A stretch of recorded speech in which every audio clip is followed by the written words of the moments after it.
Assalamualaikum warahmatullahi wabarakatuh. Waalaikumsalam warahmatullahi wabarakatuh. Isain, ya aman. Salaman. Assalamualaikum warahmatullahi wabarakatuh. Waalaikumsalam warahmatullahi wabarakatuh. Jurusan. Bagaimana kabarnya adik-adik? Alhamdulillah, luar biasa. Allahu Akbar. Alhamdulillah, semangat sekali ya hari ini. Iya, Ibu. Sebelum kita mulai pembelajaran hari ini, Ibu mau mengecek dulu kesiapan adik-adik. Sudah siap belajar hari ini? Siap, Bu. Oke, alhamdulillah. Baik, demi kenyamanan kita bersama dalam pembelajaran sebentar, Ibu mohon bagi adik-adik sekalian melihat di bawah meja, kursi samping kiri dan samping kanan adik-adik. Apabila ada sampah, silakan dipungut dan disimpan terlebih dahulu dan nanti dibuang setelah pembelajaran selesai. Oke, Ibu. Sudah? Sudah, Ibu. Oke. Oke, silakan Bapak memimpin doa sebelum belajar. Baik, Ibu. Jadi teman-teman, sebelum kita belajar, mari kita berdoa. Berdoa mulai. Bismillahirrahmanirrahim. Rabbi zidni ilman warzuqni fahman bi rahmatika ya arhamar rahimin. Amin. Baik, Ibu absen dulu ya. Iya, Ibu.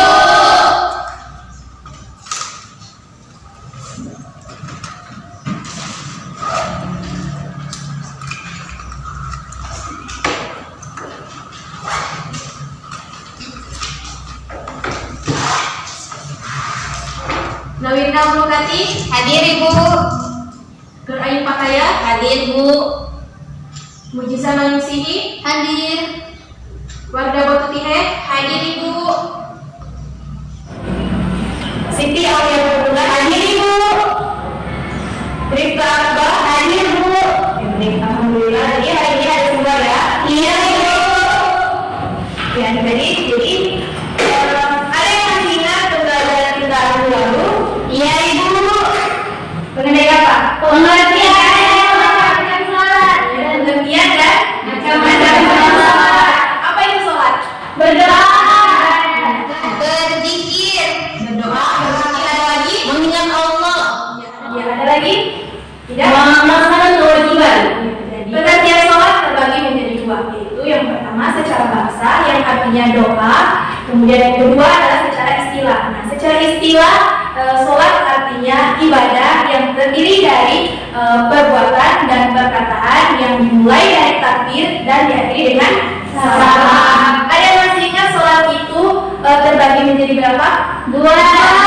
Bisa sebutkan? Sholat sunnah dan sholat sunnah. Sholat sunnah. Masih pada ingat ya? Iya, Ibu. Menyambung materi minggu lalu, hari ini kita masih dalam bab sholat, yaitu mengenai ketentuan sholat 5 waktu. Jadi hari ini materi yang kita bahas yaitu mengenai ketentuan sholat 5 waktu. Adapun tujuan pembelajaran hari ini yaitu Ibu harap setelah adik-adik sekalian mengikuti proses pembelajaran hari ini, nantinya adik-adik bisa memahami, bisa menjelaskan, dan yang paling penting adik-adik bisa mengamalkan mengenai pengertian dari sholat 5 waktu, kemudian pembagian sholat 5 waktu, kemudian rukun, kemudian syarat sholat, kemudian rukun sholat, sunnah dalam sholat, hal-hal yang membatalkan sholat, kemudian tempat-tempat yang dilarang mendirikan sholat, dan ketentuan waktu sholat 5 waktu serta hukum bagi yang meninggalkan sholat 5 waktu. Jadi yang pertama, materi yang pertama yaitu apa tadi? Pengertian dalil. Pengertian dan dalil ini sholat 5 waktu atau sholat fardu adalah sholat yang wajib dilakukan pada waktu-waktu tertentu. Nah, sholat 5 waktu ini terdiri dari 5 sholat yang dilakukan dalam sehari. sehari. Hukum dari sholat lima waktu ini sendiri yaitu fardu wajib dilaksanakan oleh setiap individu muslim yang mukallaf. Nah, sholat lima waktu ini adalah perintah Allah yang pertama kali disyariatkan pada peristiwa. Ada dua peristiwa apa? Bisa pada peristiwa Isra dan Mi'raj.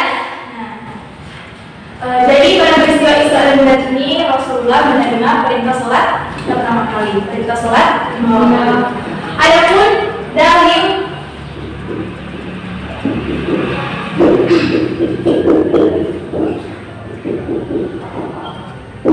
Adapun dalil Al-Quran mengenai sholat lima waktu ini, adik-adik bisa melihatnya seperti dalam firman Allah dalam Al-Quran surah Al-Baqarah ayat 63 yang artinya, dan dirikanlah sholat, tunaikanlah zakat, dan rukuklah beserta orang-orang yang rukuk. Adapun dalam hadis, adik-adik bisa melihatnya dalam hadis muttafaqun alaihi yang artinya dari Thalha bin Ubaidillah menceritakan bahwa suatu hari Rasulullah didatangi oleh seorang Arab Badui. Nah, Arab Badui ini bertanya kepada Rasulullah, "Wahai Rasulullah, beritahukan kepadaku tentang kewajiban sholat yang Allah tetapkan." Nah, Rasulullah menjawab, "As-sholawatil khamsah," yang artinya sholat lima waktu dalam sehari.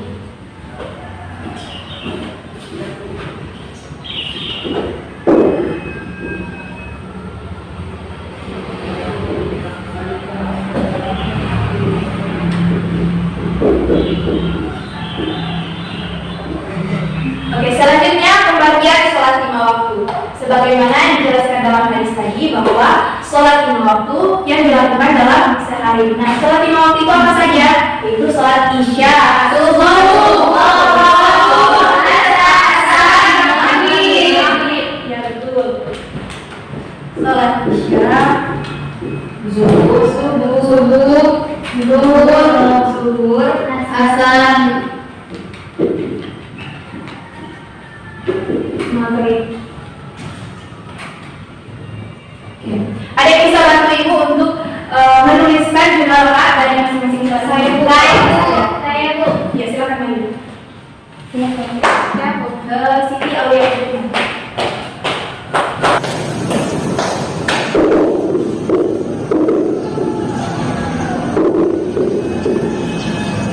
Semuanya bu.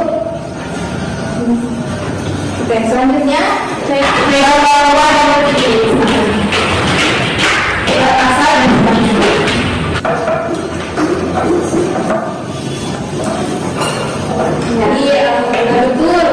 jadi sholat lima waktu ini terdiri dari sholat isya, sholat subuh, sholat zuhur, sholat asar, dan sholat maghrib. Isya sendiri terdiri dari 4 rakaat, kemudian sholat subuh terdiri dari 2 rakaat, sholat zuhur terdiri dari 4 rakaat, sholat asar terdiri dari 4 rakaat, dan sholat maghrib terdiri dari 3 rakaat. Oke. Bu, saya minta izin. Ya, silakan.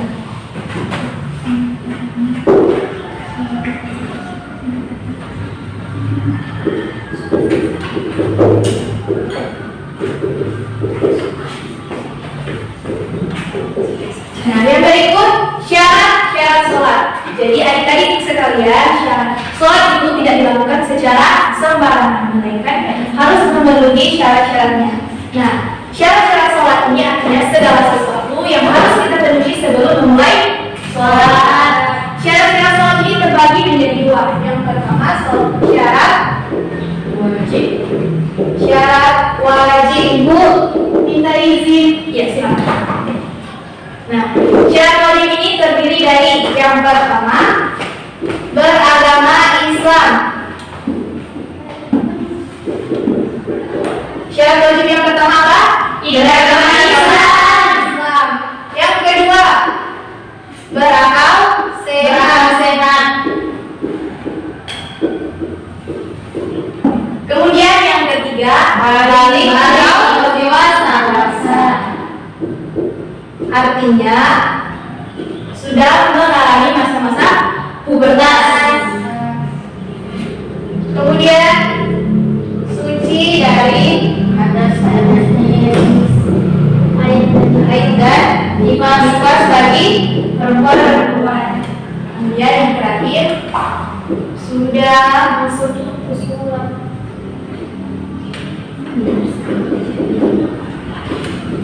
Sudah masuk waktu sholat. Jadi syarat wajib yang pertama itu beragama Islam, kemudian berakal sehat, kemudian balik atau dewasa, kemudian suci dari haid dan nifas, kemudian sudah masuk waktu sholat. Yang kedua yaitu syarat sah. Nah, agar sholat adik-adik itu menjadi sah, maka perlu memperhatikan syarat-syarat berikut, yaitu yang pertama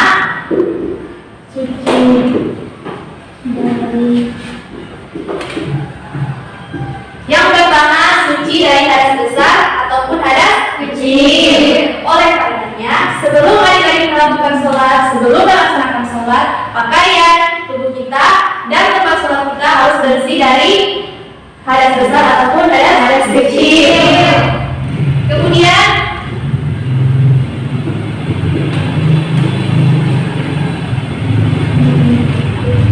syarat sah yang berikut, kemudian menutup aurat.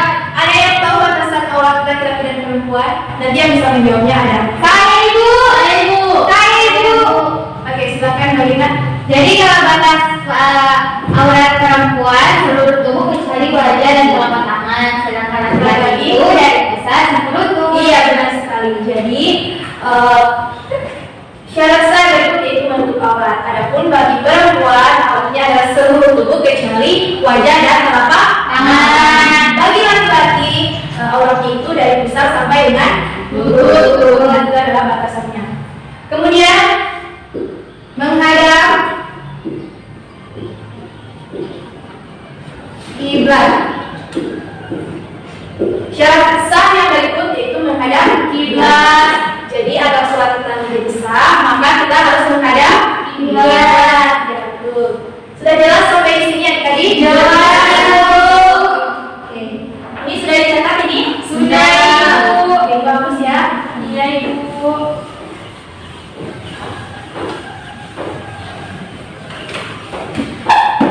Selanjutnya rukun sholat.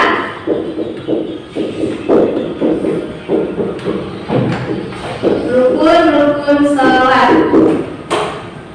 Nah, rukun sholat adalah perkataan dan perbuatan yang akan membentuk hakikat sholat itu sendiri. Nah, rukun sholat ini jika salah satu saja ditinggalkan maka sholat tidak akan sah, batal. Apa saja rukun sholat ini? Yang pertama, niat. Jadi rukun sholat yang pertama adalah niat. Kemudian yang kedua, berdiri.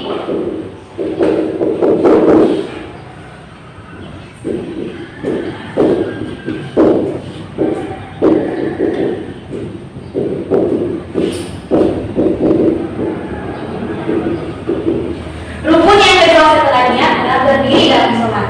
Jika tidak mampu berdiri, maka bisa dilakukan dengan duduk. Tidak mampu duduk, maka bisa dilakukan dengan berbaring. Tidak mampu berbaring, maka bisa dilakukan dengan lihat. Oke, selanjutnya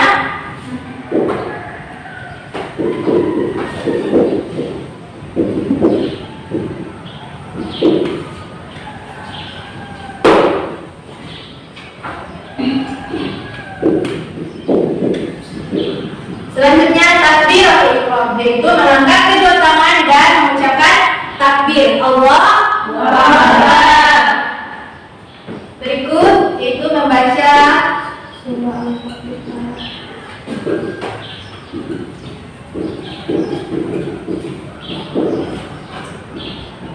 Membaca surah Al-Fatihah.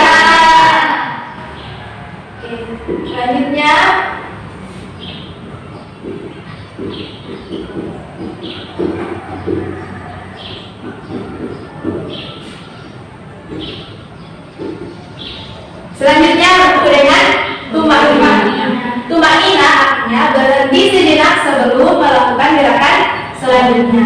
Jedanya itu seperti kita mengucapkan kalimat tasbih subhanallah.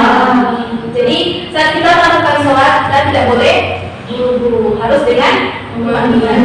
Selanjutnya bangkit dari ruku dengan tumanina atau i'tidal. I'tidal ini juga dilakukan dengan tumanina. Apa tadi bilang tumanina? Berhenti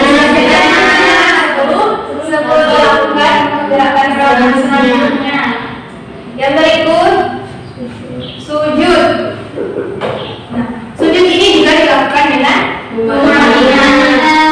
Kemudian ini sudah dituliskan? Sudah.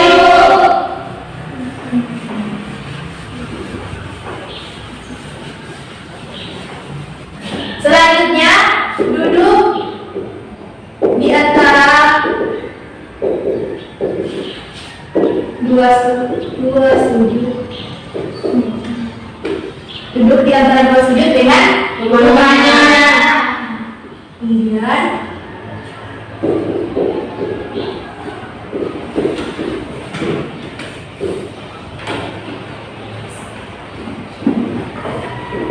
tasyahud awal dan tasyahud akhir.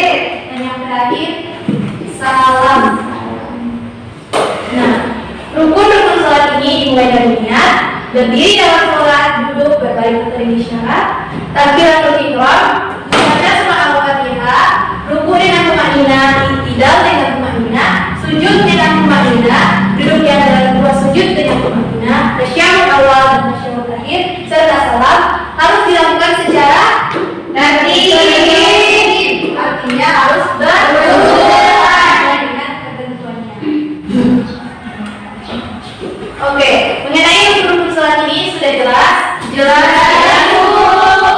Selanjutnya sunnah dalam sholat.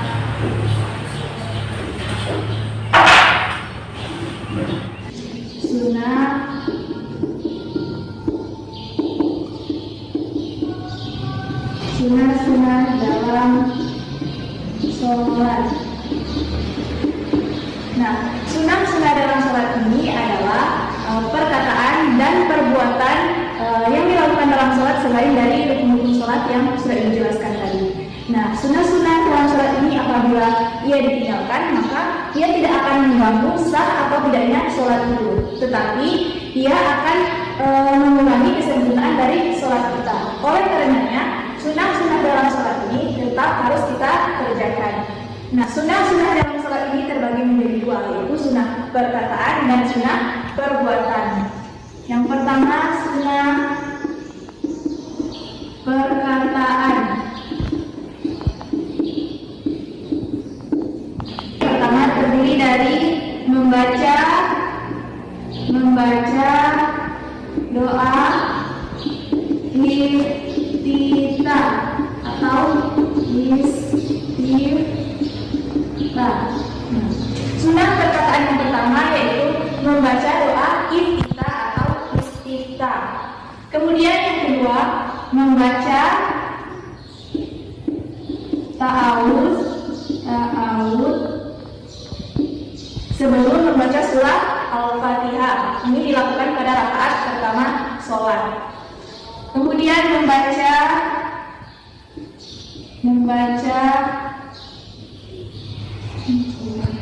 kemudian mengucapkan amin. Mengucapkan amin setelah membaca surah Al-Fatihah. Kemudian membaca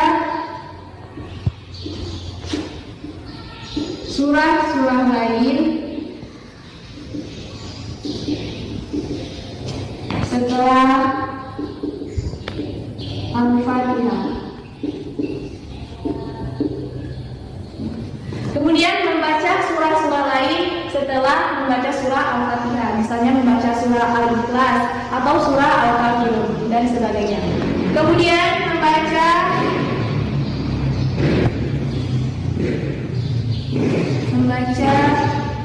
tasbih. Membaca tasbih saat ruku dan sujud. Kemudian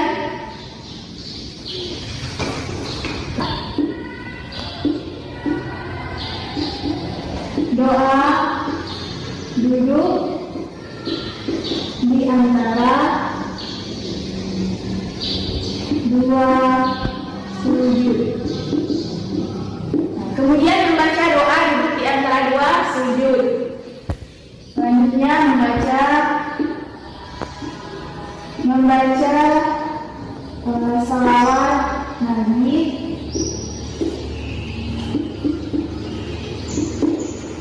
pada tasyahud awal dan akhir. Nah, kemudian membaca sholawat Nabi pada tasyahud awal dan tasyahud akhir. Kemudian membaca doa qunut pada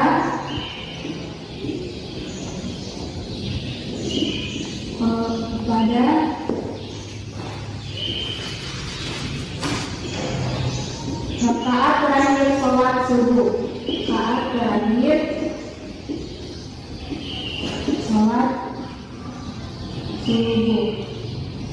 Nah, kemudian membaca doa qunut pada rakaat terakhir sholat subuh. Kemudian salam. Nah, yang terakhir adalah salam yang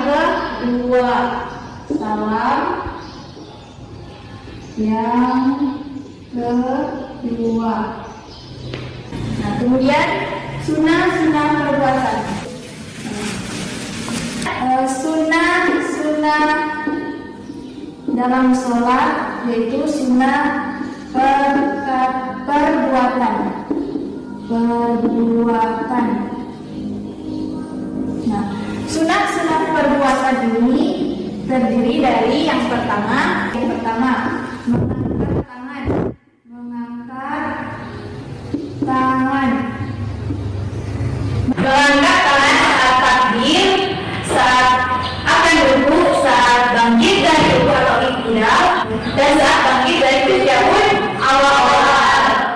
Selanjutnya mengarahkan pandangan ke tempat sujud. Jadi saat kita melakukan sholat, maka pandangan mata kita itu diarahkan ke arah tempat sujud. Adapun saat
kemudian terbuka auratnya dan membelakangi kiblat. Hal ini yang akan membatalkan sholat kita.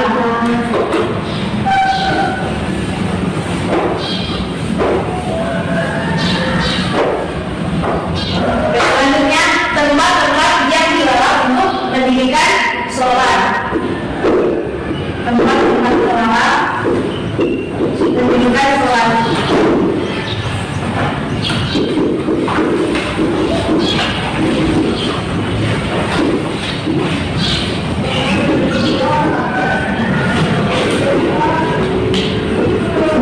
Jadi ada beberapa tempat yang dilarang dalam mendirikan sholat, yaitu yang pertama kuburan.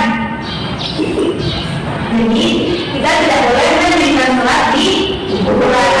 Kemudian kamar mandi, WC atau toilet.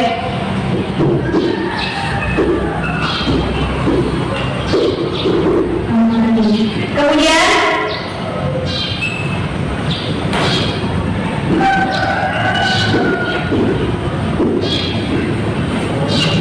kandang bunga dan sejenisnya, dan tempat-tempat lain yang disebut dengan najis. Itu adalah tempat yang dilarang untuk mendirikan sholat. Sampai di sini sudah paham? Ada yang ingin ditanyakan? Tidak ada, Ibu. Paham? Sudah paham ya? Tidak, Ibu. Selanjutnya, ketentuan waktu sholat 5 waktu. Jadi sebagaimana firman Allah dalam Quran surah An-Nisa ayat 103 yang artinya sesungguhnya sholat adalah kewajiban yang telah ditentukan waktunya atas orang-orang yang beriman.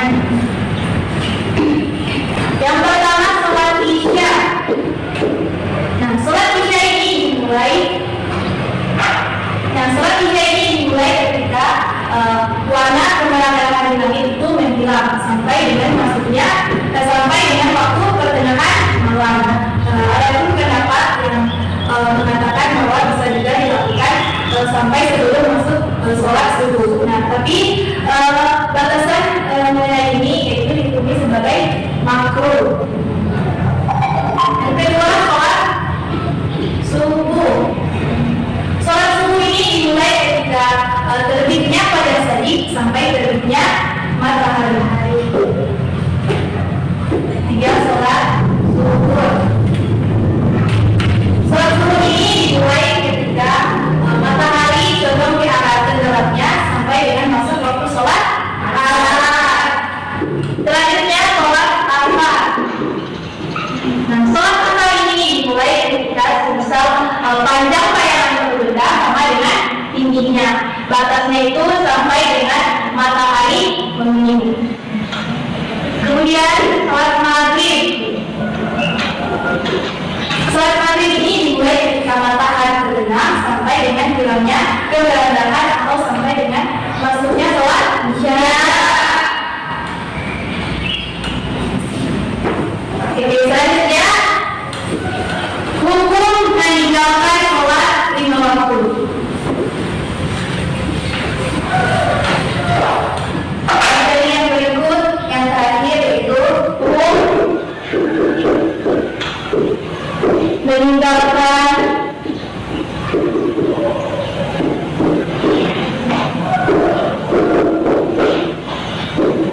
sholat 5 waktu. Yang berikut yaitu hukum meninggalkan sholat 5 waktu. Sebagaimana saya katakan tadi bahwa sholat 5 waktu ini hukumnya adalah wajib. Kalau wajib berarti ada konsekuensinya bagi yang meninggalkan sholat. Begitu pun dengan sholat. Nah, hukum meninggalkan sholat ini ada dua. Yang pertama, kafir atau murtad. Hukum ini berlaku bagi mereka yang mengingkari sholat 5 waktu. Yang kedua, fasik atau murtad. Nah, hukum yang kedua ini adalah bagi mereka yang tetap percaya akan sholat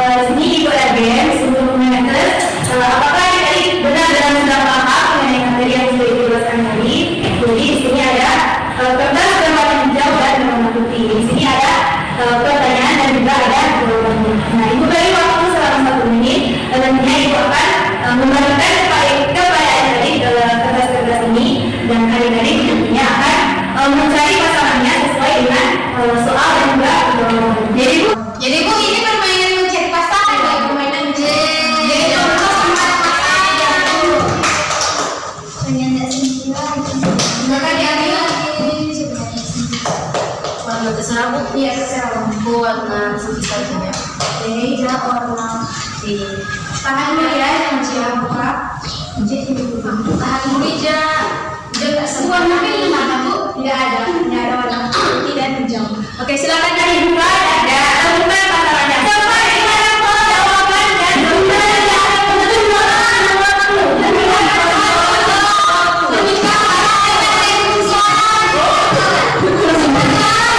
silakan duduk secara berpasangan. 5, 4, 3, 2, 1, selesai. Sudah? Sudah ya. Oke, mulai dari saya di belakang, Aulia sama Mujizat. Siapa yang jawab? Saya soal. Oh iya, silakan sebutkan. Silakan dibacakan. Sebutkan 3 hal yang membatalkan sholat. Jawabannya?